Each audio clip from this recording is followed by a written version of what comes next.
you once again. Now, I thought I'd start today, and because of all this war with Syria that's going on and all the rest of it, I thought let me go back and have a few memories about our war, our last war, because I was in it, and people don't realise the horror of war.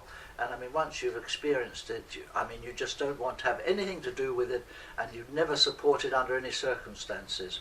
Because I can remember, when during the last war, the bombing, and I mean, that was something horrendous. You just cannot imagine it. I can remember going through the streets of London, and you'd go the next morning, and you'd see houses absolutely reduced to rubble. And what the suffering and the pain and the torment that went on with that, you just can't believe it. You had three things with the bombing. It was a terrible thing, really. You started off with the ordinary bombing, and that of course was dreadful. You could hear the anti-aircraft guns going. They had the balloons up to try and stop them, and the searchlights. And I mean, to go out at night, it was a horrendous experience. You'd hear the huge explosions as the bombs dropped, and see the flashes in the sky. It was a horrendous experience. Those of you who've experienced it will remember it. But that was when it started. But then, of course, they went on to the buzz bombs. This is the Germans, because they were regularly losing so many planes, they developed the buzz bomb. And this used to come over, and without pilotless, and they launched them from the continent, obviously, and they'd come over to London and drop wherever. And so it was a terribly hazardous thing, but they only had one big joy. And you'd hear, if you heard the explosion, you knew it had missed you. I mean, it's a silly thing to say, but that's what it is. And that went on for a period, obviously, but then you came to the next thing, and I can't remember what, the V1s, I think they called them, and these ones were horrendous, because they'd come over and you'd hear them going buzz, buzz, buzz, buzz, buzz, buzz, and then it would stop. And between that stopping and the explosion, you never knew if it was going to hit you. So I mean, you could be the end of your days. You could be down in a shelter anywhere. If that buzz bomb landed on you, you had it. So you'd hear this horrendous buzz. I still hear it in my mind. Buzz, buzz, buzz, buzz. That's why they call them buzz bombs, I suppose. But anyway, that was a horrendous thing. But then, of course, they developed the V2, which was a very, very much bigger one. It was a horrendous size, because I mean, one of those coming down would sort of destroy a whole row of houses. It was a tremendous thing. But the joy with those was that you just heard the explosion, so you knew it had missed you. But you cannot conceive the awfulness of this bombing, and this is why I think that bombing should be banned. But what is so horrendous is, of course, that we are supplying the bombs and the equipment which is being used in Syria, and this is one of the things which I think is awful. But one of these things we have to accept. We don't know about what's going on, but any bombing is awful, because if it involves children and women and men, invalids, and aged people, and you don't know who is going to be killed when that bomb comes down. Well, I mean, it's against human nature, really. But as long as men are making a fortune from it, and the countries are developing and making money out of it, bombing and it will go on. And I mean, this is the sad part about it. But it's a very difficult situation, because what do you do if another country is doing something wrong? I'm getting too old in the tooth to really worry too much about it, but it's always bothered me, and I think that one thing that ought to be banned is the making of these bombs, because if they're banned, then there wouldn't be any. But anyway, coming back to, talking about life in London, it was one of these things. You'd get up in the morning and you'd walk along the streets, and you'd see, as I say, corners, all 4 or 5 houses, all down, rubble, all the how shall I say, the rescue people trying to support and take people out, and stretchers and first aid. And it was an appalling situation, and when I see that the pictures of Syria, it brings it back to me, as I'm sure it brings back to those of you who went through the war as well. But coming back to the war, I didn't really want to go through the war. That's another chapter which we'll deal with in another day.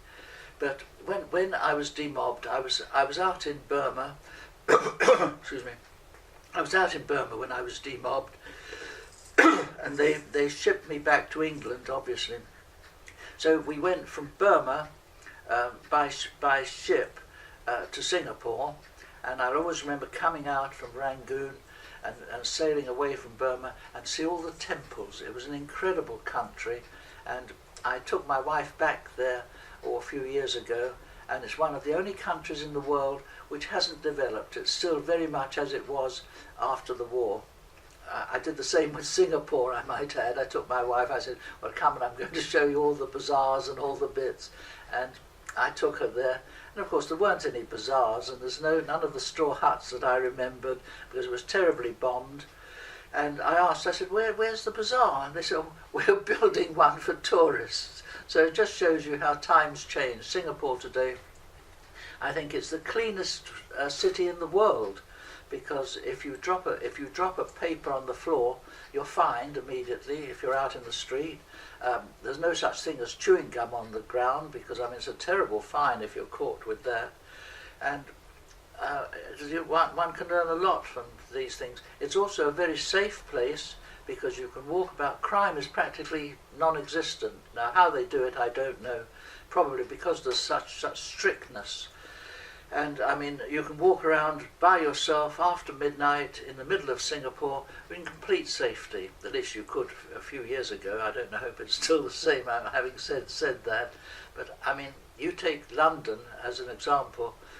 There are parts of London, I understand. I went up there not so long ago, a few months ago, and I sat on a bench while my daughter went to find the car, get the car where she'd parked it. And there was a man sitting on the bench, and I started talking to him, as I do. I always talk to most people. And he was telling me, he said, there are parts of London, little patches, street areas, he said, where even the police don't dare go. And I mean, it's a terrible situation to be in. Apparently they're just rife with gangs of youngsters, and I don't know what age, but gangs there with knives and guns, and it's a complete criminal enterprise. And we don't realise how lucky we are here in Felixstowe, where there's minimal crime. I mean, I know very well that sometimes I went away one weekend and I forgot my front door open, and it was ajar. And when I came back, it was still ajar, but had anybody been in there? No.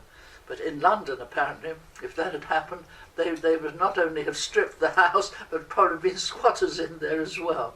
But there we are. This is how things progress. But I'm sure the police, they've got their hands full, and it's all part of the education system. Because when I was young, and if you're older, you'll remember it, there was a strictness at school. There was a strictness with youngsters, but that strictness seems to be gone today. And they develop the youngsters in different ways. They've probably got better brains and better education, but they don't have that discipline.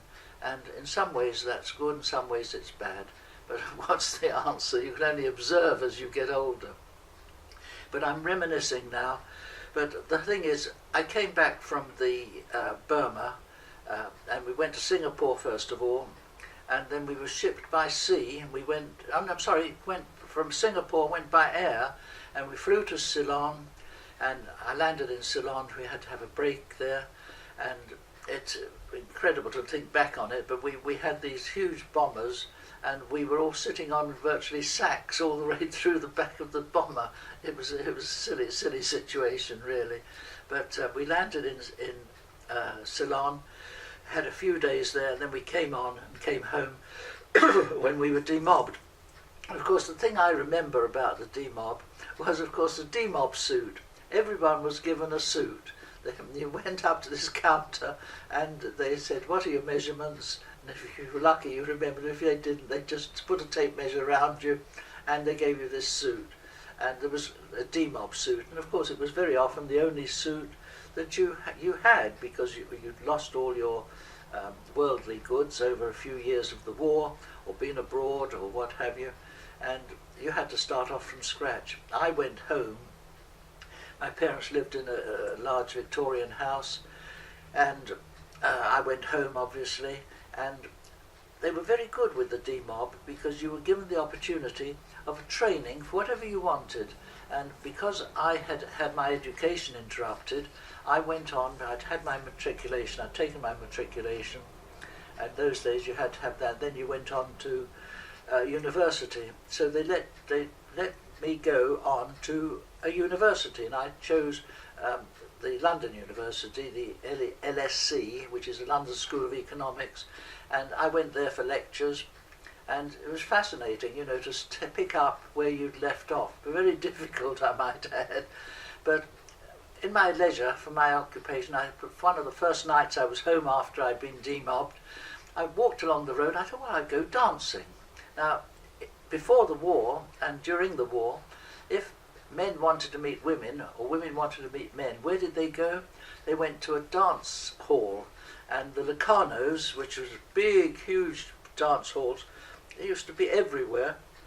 There was a huge one in Streatham in London, but they're all over London, all over every city.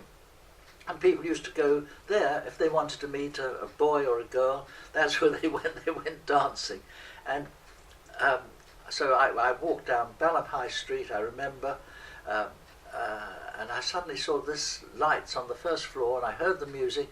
I thought, oh, this is opposite a big block of flats called Duquesne Court, and I thought, oh, there's a dance going on. I'd go in and go dancing.